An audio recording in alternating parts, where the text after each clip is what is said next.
Sebaជាមួយឌីជីគ្លីននិងឌីជីធ្វើឲ្យចាំខេត្តបាត់ដំបង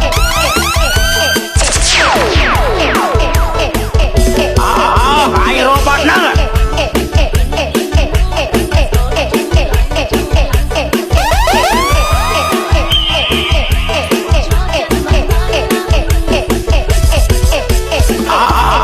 ហើយរ៉ូបតហ្នឹង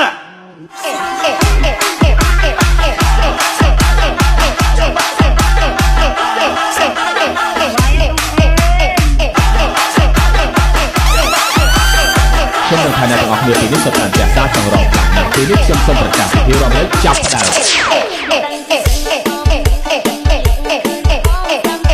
មសបាជាមួយឌីជីគ្លីននិងឌីជីធ្វើឲ្យចាំខេត្តបាត់ដំបង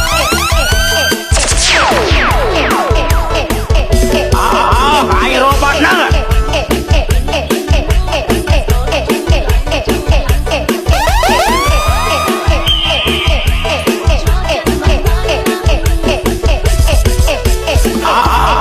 ហើយរ៉ូបតហ្នឹង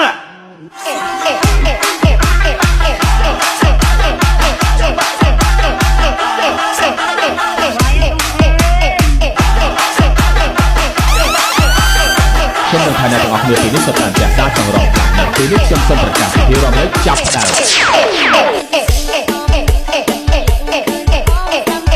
មសបាជាមួយឌីជីគ្លីននិងឌីជីធ្វើឲ្យចាំខេត្តបាត់ដំបងហើយរ៉ូបតហ្នឹង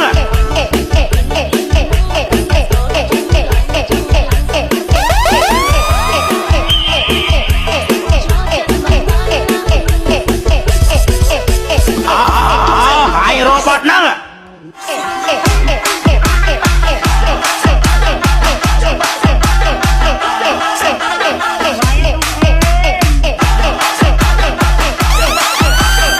ខ្ញុំនឹងថាអ្នកទាំងអស់គ្នាទីនេះសុទ្ធតែចាស់ចង់រកនៅទីនេះខ្ញុំសូមប្រកាសពីភាពរំលែកចាប់ដើម